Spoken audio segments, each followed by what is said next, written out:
देखिए, आज की प्रेस कॉन्फ्रेंस का मुख्य उद्देश्य है कि हम चुनाव से पहले भी कह रहे थे, बहुत दिन से कह रहे हैं कि हरियाणा प्रदेश में कानून व्यवस्था की स्थिति चौपट हो चुकी है।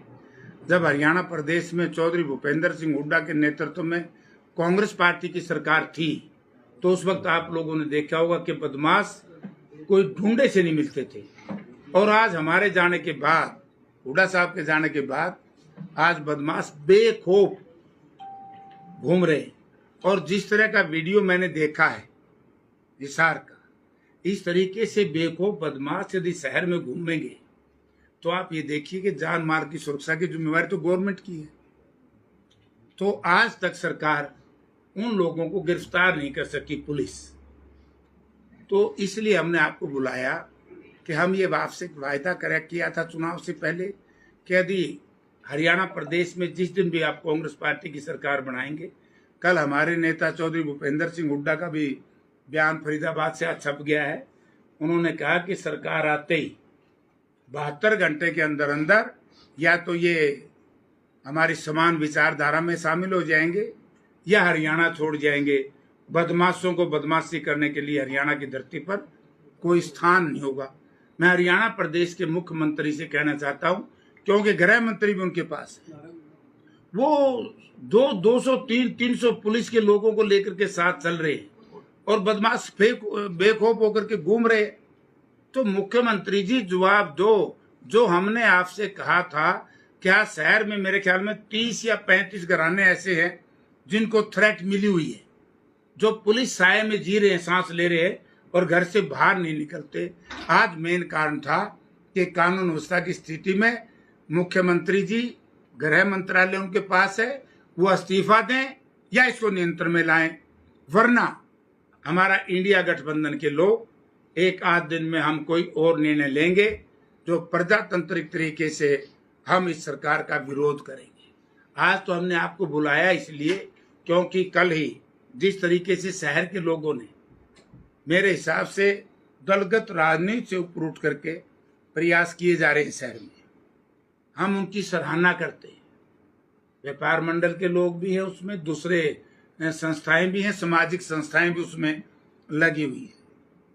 तो आज तो केवल इसका था कि लॉ एंड ऑर्डर हिसार में बिल्कुल खत्म हुआ। और मैं धन्यवाद भी करता हूं इस बात के लिए कि हमारे शहर की जनता का, कि इतना बुरा होने के बाद भी हमारे लोग शांति प्रियता में विश्वास रखते हैं और कानून के राज को मानते हैं, पुलिस पे विश्वास करते हैं। पुलिस कुछ भी नहीं करेगी, फिर हमने सरकार के खिलाफ निर्णय लेना पड़ेगा।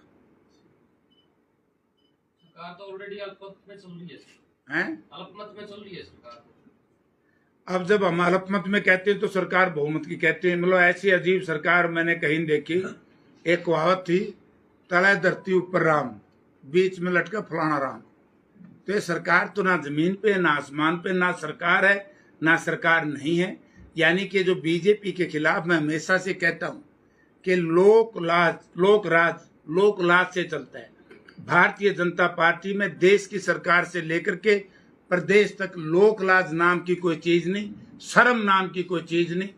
जिन लोगों ने पुलवामा जैसे मामले को, आज तक इतना भारी जुल्म हुआ था, हमारे 40 जवान शहीद हुए थे और उस वक्त सर्जिकल स्ट्राइक के नाम से विदेश में सत्ता हासिल की थी, आज तक उसी का वो रिपोर्ट ही जनता के सामने नहीं आई, वो रिपोर्ट ही पार्लियामेंट के पटल पे नहीं रखी गई। तो जनता को ये चाहिए था कि बहुत अच्छा, अब की बार भी जनता ने बीजेपी को हराने के लिए कांग्रेस पार्टी को, इंडिया गठबंधन को ताकत दी। तो मैं जनता से यही एक निवेदन करूंगा कि ऐसी संवेदनहीन सरकार, जिसमें संवेदना, जिसमें दया करुणा नाम की कोई चीज नहीं हो, निर्दयी लोगों की सरकार से पीछा छुड़ाए। सोशल मीडिया पे कुछ पोस्ट वायरल हो रही है जिसमें हिसार के बढ़ते क्राइम को हिसार लोकसभा में कांग्रेस की सीट जीती है उसका रिजल्ट बताया जा रहा है। इससे गंदी बात हो ही नहीं सकती। अगर कोई इस तरह की बात कहता है, इसका मतलब अपराध बीजेपी करा रही है। फिर तो बीजेपी है ही दोषी। अपराध रोकने की जिम्मेवारी तो हरियाणा सरकार की है, बल्कि इवन जो फेडरल फॉर्म ऑफ गवर्नमेंट में लॉ एंड ऑर्डर प्रदेश सरकार का मैटर है। इसलिए तो मैंने कहा कि मुख्यमंत्री इस्तीफा दे। आपकी एसपी साहब से मुलाकात हुई है क्या जयप्रकाश जी? नहीं, मेरी मुलाकात नहीं हुई। हांडा साहब से मेरी टेलीफोन पे बात हुई थी, उसी दिन वो बदल दिए थे, क्योंकि हांडा साहब का भी एक सिस्टम था पहले एसपी का। चारों तरफ चलान कराने के लिए तो मेरे ख्याल में 200 सिपाही ला रखे होंगे, बदमाशों को रोकने के लिए एक नहीं। अरे भैया, चलान तो 2 दिन बाद भी हो जाएंगे। आज सबसे पहले बदमाशों की घेराबंदी करना, उनको पकड़ना, ये पुलिस की जिम्मेवारी है। इसमें पुलिस बिल्कुल फेल है आज तक। तो सोमवार को 5 करोड़ की फिरौती मांगी गई, मंगलवार को 2 करोड़ की फिरौती मांगी गई, फिर बुधवार को फिर 2 करोड़ की फिरौती मांगी गई। आज हालात ये हैं, नए नंबर से फोन आता ना तो ऑटो मार्केट वाले डरते हैं, फोन उठाएं या फिर ना उठाएं, कभी अगली दम। ऑटो मार्केट के लोग डरते, सारा हरियाणा डर रहा है आजकल। ये सही बात आपकी कि मैं ये कहता हूं, मैं उससे भी आगे बढ़ के कहना चाहता हूं कि मुझे शंका है कि ये जो अपराधी लोग हैं, इनको कहीं न कहीं 100% सरकार का संरक्षण है। सरकारी संरक्षण के बगैर या सत्ता में बैठे लोगों के संरक्षण के बगैर इस तरह का अपराध आज तक नहीं हरियाणा में कभी हुआ, चाहे सरकार किसी की भी रही। ये पहली बार है इस तरह की हालत प्रदेश में हो रही है। तभी तो मैं कह रहा हूं कि मुख्यमंत्री ने सरकार छोड़ देनी चाहिए, चला ही नहीं सकता, फेल मुख्यमंत्री है। जयप्रकाश जी का अगला कदम क्या रहेगा इसको लेकर? देखिए, आज 5 बजे हम उनसे मिलेंगे, उसके बाद इंडिया गठबंधन के साथियों से बातचीत करेंगे, और मैं व्यापार मंडल के लोग और जो हमारी सामाजिक संस्थाएं हैं, पहल उनकी है, वो जो करेंगे हम उनके साथ हैं, ठीक है कि नहीं? क्योंकि हम नहीं चाहते इसको राजनीतिक रंग देना। हम चाहते हैं कि शहर के सभी लोग मिलकर के दलगत राजनीति से ऊपर उठ करके एक लड़ाई लड़े सरकार के खिलाफ। मैं तो बीजेपी के साथियों से भी कहना चाहूंगा कि अगर थोड़ी सी इंसानियत और नैतिकता है, उन्होंने भी सड़कों पर आकर के लड़नी चाहिए लड़ाई। ये तो एक इंसानियत को बचाने की लड़ाई है भैया। सर, आपने सबसे पहले कहा कि समान विचारधारा में शामिल हो जाएं या फिर हरियाणा छोड़ जाएं। हाँ, समान विचारधारा में शामिल हो जाएं, इसका क्या मतलब समझ में आया? भाई, देश के साथ, प्रदेश के साथ शांतिप्रिय तरीके से रहें। ये तो कोई तरीका नहीं है कि आवे गोली चलावे, आवे टेलीफोन कर दें, 2 रुपये बोला, कमावे कौन और खावे कौन। हमारा कहने का है कि या तो वो जनता के साथ जिस तरह जनता जी रही है ऐसे जिए, बदमाशी छोड़े। नेट सेल में ही है कि वो बदमाशी छोड़े। अगर वो बदमाशी नहीं छोड़ते तो हरियाणा छोड़े, वरना फिर कानून अपना काम करेगा। ये सवाल तो ये भी उठ रहा है सर कि देखिए, ऑटोमेटिक मैगजीन वाली गन्स आ रही हैं, इतना बड़े रोल के ऊपर असला बारूद आ रहा है, आ कहां से रहा है? मैं इससे आगे भी एक प्रश्न आपको करता हूं। यही तो मैं कह रहा हूं कि जिस पार्टी ने लाशों के ऊपर गुजरात में सरकार बनाई हो, गोंधरा कांड कितना बड़ा कांड था, जिस पार्टी के राज में पुलवामा जैसा कांड हुआ हो, आज उसी पार्टी का तो राज है यहां। इससे हम न्याय की बात कैसे कर सकते हैं? और इस पे विश्वास कौन करेगा? यानी कि आपको याद होगा, एक उदाहरण मैं देना चाहता हूं। चौधरी भूपेंद्र सिंह हुड्डा मुख्यमंत्री थे, एक हांसी में व्यापारी की हत्या कर दी थी, आड़ती की। देखो उन लोगों का क्या हर्ष हुआ। तो ये कर क्या रहे हैं सरकार वाले? और यहाँ का जो लोकल मिनिस्टर है वो क्या कर रहा है? उसकी जिम्मेवारी नहीं है। ये नकली हवाई अड्डे के उद्घाटन करने जुट रहे हैं, लाइसेंस नहीं है आज तक। मेरे ख्याल 5वीं बार कर दिया होगा, 8वीं बार हो गया, फिर जमा हो गया। और भारत सरकार अब भी कहती है कि हमारे से तो इनका अभी लाइसेंस मिला नहीं है। मतलब सारे झूठों की सरकार है यार, झूठ बोल रहे हैं। जयप्रकाश जी देखिए, उन्होंने 1 हफ्ते का टाइम दिया था, 1 हफ्ता करीबन होने वाला है, 5 करोड़ की फिरौती मांगी। कल परसों जाएगा। अब अगर कल को कुछ ऊंच नीच हो जाती है तो इसका जिम्मेवार कौन माना जाएगा? अभी तक वो व्यक्ति पुलिस के द्वारा पकड़े नहीं गए हैं, और जिस व्यक्ति को फिरौती मिली है, फिरौती मांगी गई है, जिससे वो बेचारा डरा बैठा है। ये सही, इसका जिम्मेवार होगा हरियाणा प्रदेश का गृह मंत्री, क्योंकि गृह मंत्री की जिम्मेवारी है। गृह मंत्री जिम्मेवारी लगाए, जिस भी पुलिस अधिकारी की या जो भी टास्क फोर्स बनानी है, एसटीएफ बनाना है, स्पेशल टास्क फोर्स बनानी है, ये उसकी जिम्मेवारी है। आप ये देखिए कि एक दलित नेता जो चीफ मिनिस्टर थे दलित समाज के झारखंड के, कल क्या फैसला दिया वहां के झारखंड के हाईकोर्ट ने कि इनके खिलाफ ये केस ही नहीं बनता। उनको तो बिना केसों के जेल में डाल दिया गया, और जो पेशेवर अपराधी वो बेखौफ होकर के इनसे गिरफ्तार नहीं हो रहे। तो यही तो एक हमारी लड़ाई है, मतलब शर्म की बात है सरकार के लिए। और हमारी पार्टी और हमारा जो गठबंधन है, हम शहर के लोगों के साथ मिलकर के जो लोग कहेंगे आज हम सबसे मिलेंगे और उसके बाद अगला कदम हम मिलकर के उठाएंगे। अगर उन व्यक्तियों को ना पकड़ा गया और जिन व्यक्ति को फिरौती मांगी गई है वो डरा बैठा है, इसका मतलब वो अपने पैसे का इंतजाम पहले तैयार रखे। अगर पुलिस उन व्यक्तियों को नहीं पकड़ पाती, बदमाशों को नहीं पकड़ पाती। नहीं, ये तो नहीं मैं कहूंगा। देखो, इनको पैसे क्यों दिए जाएं? लोगों के खून और पसीने की कमाई है, ये पुलिस की जिम्मेवारी है। और यहाँ पर कुछ भी अनहोनी होगी तो हम तो सीधा गृह मंत्री को दोषी मानेंगे और जनता भी गृह मंत्री को दोषी मानेगी। हम पुलिस को दोषी क्यों माने? गृह मंत्री दोषी है, वो लगाए फोर्स जितनी मर्जी लगाए। एनआईए वालों ने, नेशनल इन्वेस्टिगेशन जो एजेंसी है, उसने कितने लोगों को गिरफ्तार किया पिछले दिनों? क्या कोई रिजल्ट आया उससे? कितने लोगों के घरों से, क्रिमिनल्स के घर से हथियार बरामद हुए? उसका कोई लाभ हुआ क्या? थोड़ा सा बता दो। तो भाई ये सारा सरकार के संरक्षण में हो रहा है, सरकार दोषी है।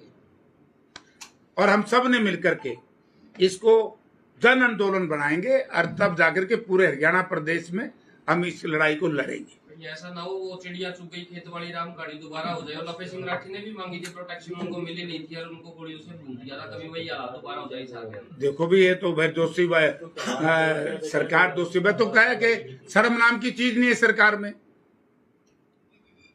अगर थोड़ी सी भी शर्म होती, आप ये देखिए आज 6ठा दिन तो हो गया मेरे ख्याल में इसके महिंद्रा वाले के, सुप्रीम मोटर वाले के। 5वां तो पक्का ही है, 6ठा दिन है। हाँ, 5वां 6ठा दिन है। बताओ क्या हुआ? एसपी बदल दिया। अरे एसपी के बदलने से थोड़ा काम चलता? गृह मंत्री को बदलो, मुख्यमंत्री को बदलो। हर सरकार नहीं चला सकती, इस्तीफा देकर के बाहर आओ। लोगों को क्यों लूट खसोट मचाई हुई है? भ्रष्टाचारियों की सरकार है। अपराधी प्रवृत्ति के लोग जिस तरीके से उनके संरक्षण में पल रहे हैं, जनता को बहुत बड़ा नुकसान हुआ है। ये तो अपराध की बातें होगी। अभी आप सांसद बन गए हैं, तो सबसे पहले संसद के अंदर हिसार से जुड़ा क्या मुद्दा उठाना जा रहे हो और हिसार के लिए क्या सौगात है? देखिए, हवाई जहाज तो भाई जमाने उड़ता क्योंकि 10 दिन के बाद रिजल्ट आओगे, फिर कहोगे पानी लिया ना। तो उड़ते हुए जहाज, ये तो जनता के साथ बहुत बड़ा उस वक्त गठबंधन सरकार में, जिसके पास सिविल एविएशन मंत्रालय था और मुख्यमंत्री जो भी थे, इनने मिलकर के एक षड्यंत्र रचा जनता के साथ। और ये षड्यंत्र आप लोगों को आज मैं कह रहा हूं कि ये कोई हवाई अड्डा यहाँ बनने वाला नहीं है। आज तो सिंपल फ्लाइंग क्लब है, आज तो डोमेस्टिक भी नहीं है। और जो बात इन्होंने कही है हमारे यहाँ के मंत्री जी ने, मैं सुन करके बड़ा हैरान रहा। बोला एक फ्लाइट जाएगी अयोध्या में, एक जाएगी बनारस में, एक जाएगी चंडीगढ़ में। आप ये बताइए कि कितने ऐसे लोग हैं हिसार के इलाके के कि वैसे भी वो बनारस कितने जाते महीने में? वैसे, क्योंकि ये तो एक साहूकार परिवार के लिए शायद ये 7000 एकड़ जमीन इकट्ठी कर दी। और एक दिन आपको ये संदेश मिलेगा कि ये जो हवाई अड्डा है ये हम प्राइवेट एक कंपनी को दे रहे हैं, कॉर्पोरेट हाउस को, और वो यहाँ हैंगर बनाएगा। क्योंकि उन्हें सारे दिल्ली के देश के हवाई अड्डे ले लिए ना, एयरपोर्ट। एक दिल्ली वाला बच रहा है, दिल्ली वाला बचते, दिल्ली में जगह कम है। ये एक परिवार के लिए इंतजाम हो रहा है, जनता के साथ धोखा हो रहा है। तो आप संसद में पहुंच गए हैं तो असलियत पता लगा ही सकते हैं। 100% लाएंगे, क्योंकि इस सेशन में क्वेश्चन आवर नहीं होता। हम क्वेश्चन लगा नहीं सकते, ना हम इसमें पूछ सकते। तो जैसे ही अगला सेशन आएगा हम इसको प्राथमिकता के आधार पर ये करेंगे। एक हमारा और पेंडिंग है मामला भारत सरकार से संबंधित। हमने जो थर्मल पावर प्लांट लगाया था, क्योंकि पावर दोनों का मिक्स है, झाड़ली में एक एनटीपीसी से मिलकर के हमारी साझेदारी में प्लांट लगा था। क्या कारण है जो हुड्डा सरकार ने इतने भारी बिजली का इंतजाम किया था, आज वो पावर जनरेशन कम क्यों कर दी, जनरेट करनी कम क्यों कर दी, और एक प्राइवेट व्यक्ति से महंगे भाव में बिजली खरीदी जा रही है। बहुत से ऐसे इश्यूज है जो मैं पार्लियामेंट में उठाऊंगा। एक हम उठाएंगे, बड़ा भारी इशू है शहर के लिए। शहर को मैं बड़ा आश्चर्य हुआ एक नेता का बयान सुन करके, बोला जेपी तो वैसे कह रहे हैं हिसार शहर काउंटर मैग्नेट टाउन नहीं है, ये उसमें है। अब मनोहर लाल जी पे महकमा आ गया, क्योंकि जो एनसीआर के जो इंचार्ज होते हैं ना, एनसीआर डेवलपमेंट बोर्ड जो बने हैं, उसके चेयरमैन मनोहर लाल जी हैं। और मुझे आशा है कि यहाँ के हमारे जो मंत्री जी हैं कमल गुप्ता जी, वो हमारे लोकल बॉडी मिनिस्टर से मिलकर के, जो शहरी विकास मंत्री हैं भारत के, उनसे बात करके जो ग्रांट हमारी है, क्योंकि जैसे वहां से पैसे लेंगे, यहाँ के विकास की जिम्मेवारी जितनी हरियाणा सरकार की है उतनी भारत सरकार की।